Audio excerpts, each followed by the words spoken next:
राधे राधे सभी को। ये कहानी है सुधा और चंदर की। चंदर जो कि अपनी माँ से झगड़कर प्रयाग आया था पढ़ने के लिए, यहाँ आकर बीए में भर्ती हुआ था। वहाँ उसकी मुलाकात डॉक्टर शुक्ला से होती है, जो कि उसकी यूनिवर्सिटी के सीनियर टीचर थे और चंदर की परिस्थितियों से अवगत भी थे। चंदर की अंग्रेजी बहुत ही अच्छी थी। डॉक्टर शुक्ला उससे अक्सर छोटे छोटे लेख लिखवाकर पत्रिकाओं में भिजवाते थे। उन्होंने कई पत्रों के आर्थिक स्तंभ का काम चंदर को दिलवा दिया था और उसके बाद चंदर के लिए डॉक्टर शुक्ला का स्थान अपने संरक्षक और पिता से भी ज़्यादा हो गया था। चंदर शर्मीला लड़का था, बेहद शर्मीला। कभी उसने यूनिवर्सिटी के वजीफे के लिए भी कोशिश न की थी, लेकिन जब बीए में वह सारी यूनिवर्सिटी में सर्वप्रथम आया, तब स्वयं इकोनॉमिक्स विभाग ने उसे यूनिवर्सिटी के आर्थिक प्रकाशनों का वैतनिक संपादक बना दिया था। एमए में भी वह सर्वप्रथम आया और उसके बाद उसने रिसर्च ले ली। उसके बाद डॉक्टर शुक्ला यूनिवर्सिटी से हटकर ब्यूरो में चले गए थे। अगर सच पूछा जाए तो उसके सारे कैरियर का श्रेय डॉक्टर शुक्ला को था, जिन्होंने हमेशा उसकी हिम्मत बढ़ाई और उसको अपने लड़के से बढ़कर माना। अपनी सारी मदद के बावजूद डॉक्टर शुक्ला ने उससे इतना अपनापन बनाए रखा कि कैसे धीरे धीरे चंदर सारी कैरियर खो बैठा, यह उसे खुद नहीं मालूम। यह बंगला, इसके कमरे, इसके लॉन, इसकी किताबें, इसके निवासी, सभी कुछ जैसे उसके अपने थे और सभी का उससे जाने कितने जन्मों का संबंध था।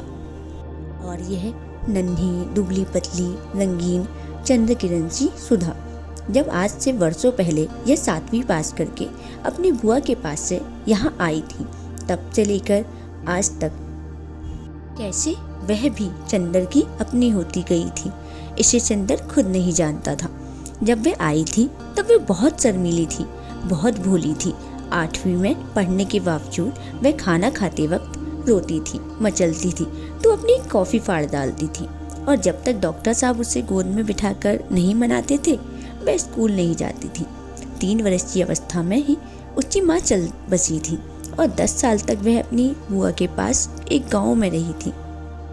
अब 13 वर्ष की होने पर गांव वालों ने उसकी शादी पर जोर देना और शादी न होने पर गांव की औरतों ने हाथ नचाना और मुंह मटकाना शुरू किया, तो डॉक्टर साहब ने इसे इलाहाबाद बुलाकर 8वीं में भर्ती करा दिया।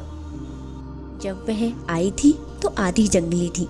तरकारी में घी कम होने पर वह महाराजिन का चौका जूठा कर देती थी और रात में फूल तोड़कर न लाने पर अक्सर उसने माली को दांत भी काट खाया था। चंदर से जरूर वह बेहद डरती थी, पर ना जाने क्यों चंदर भी उसे कुछ नहीं बोलता था। लेकिन जब 2 साल तक उसके ये उपद्रव जारी रहे और अक्सर डॉक्टर साहब गुस्से के मारे उसे न साथ खिलाते थे और न उससे बोलते थे, तो वह रो रो कर और सिर पटक पटक कर अपनी जान आधी कर देती थी। तब अक्सर चंदर ने पिता और पुत्री का समझौता कराया था, अक्सर सुधा को डांटा था, समझाया था।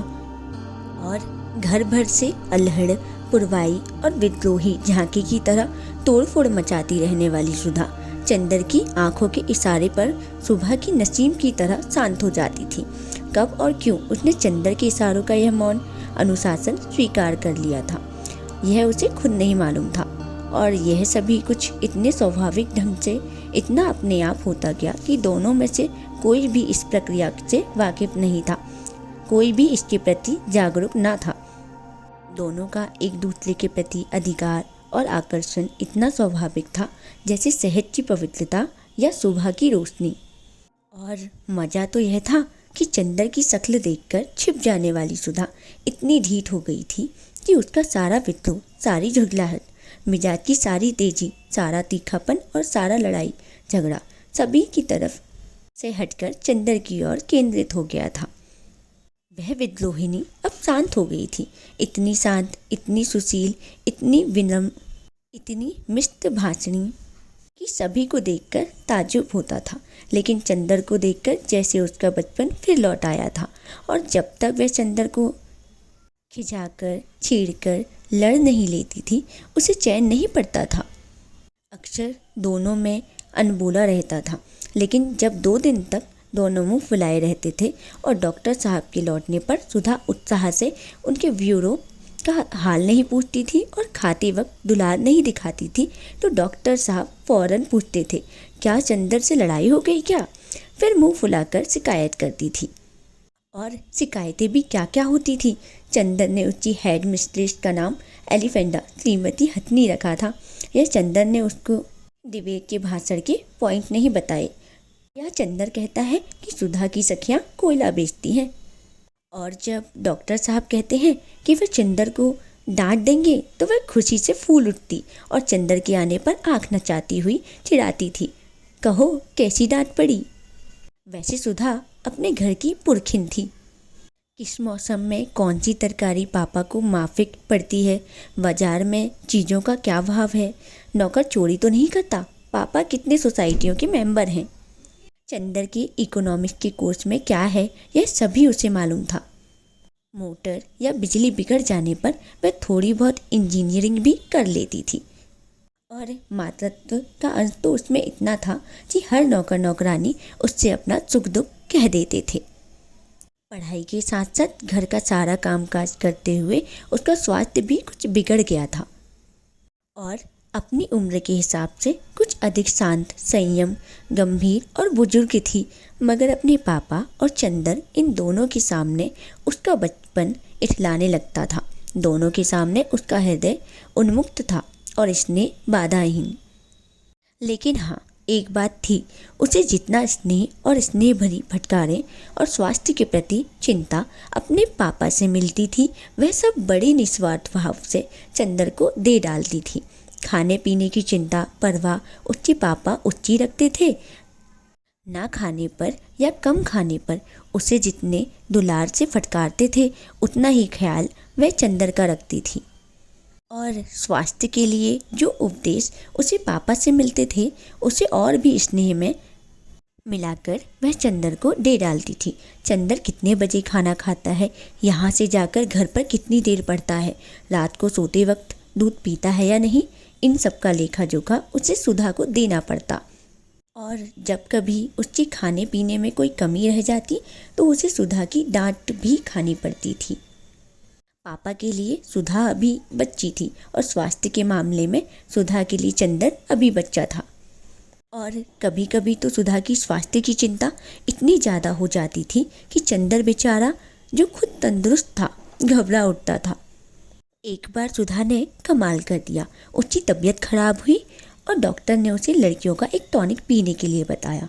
इम्तिहान में जब चंदर कुछ दुबला सा हो गया तो सुधा अपनी बची हुई दवा ले आई और लगी चंदर से जिद करने, ये पियो इसे। जब चंदर ने किसी अखबार में उसका विज्ञापन दिखाकर बताया कि लड़कियों के लिए है, तब कहीं जाकर उसकी जान बची। इसलिए जब आज सुधा ने चाय के लिए कहा तो उसकी रूह कांप गई, क्योंकि जब कभी सुधा चाय बनाती थी तो प्याले के मुंह तक दूध भरकर उसमें 2-3 चम्मच चाय का पानी डाल देती थी। और अगर उसने ज़्यादा स्ट्रॉन्ग चाय की मांग की तो उसे खाली दूध पीना पड़ता था। और चाय के साथ फल और मेवा और खुदा जाने क्या क्या। और उसके बाद सुधा का इसरार न खाने पर, सुधा का गुस्सा और उसके बाद की लंबी चौड़ी मनुहार, इस सब से चंदर बहुत घबराता था। लेकिन जब सुधा उसे स्टडी रूम में बिठाकर जल्दी से चाय बना लाई तो उसे मजबूर होना पड़ा। और बैठे बैठे निहायत बेबसी से उसने देखा कि सुधा ने प्याले में दूध डाला और उसके बाद थोड़ी सी चाय डाल दी।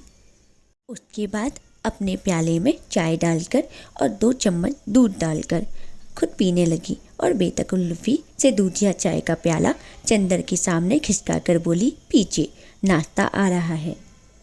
चंदर ने प्याले को अपने सामने रखा और उसे चारों तरफ घुमाकर देखता रहा कि किस तरफ से उसे चाय का अंश मिल सकता है। जब सभी ओर से प्याले में क्षीर सागर नजर आया तो उसने हार कर प्याला रख दिया। क्यों पीते क्यों नहीं? सुधा ने अपना प्याला रख दिया। पिए क्या, कहीं चाय भी हो तो? और क्या खाली चाय पीजिएगा? दिमागी काम करने वाले को ऐसी ही चाय पीनी चाहिए। तो अब मुझे सोचना पड़ेगा कि मैं चाय छोड़ूं या रिसर्च। न ऐसी चाय मुझे पसंद ना ऐसा दिमागी काम। लो, आपको विश्वास नहीं होता, मेरी क्लास फेलो है गेसु काजिमी, सबसे तेज लड़की है। उसकी अम्मी उसे दूध में चाय उबाल कर देती है। क्या नाम है तुम्हारी सखी का? गेसु।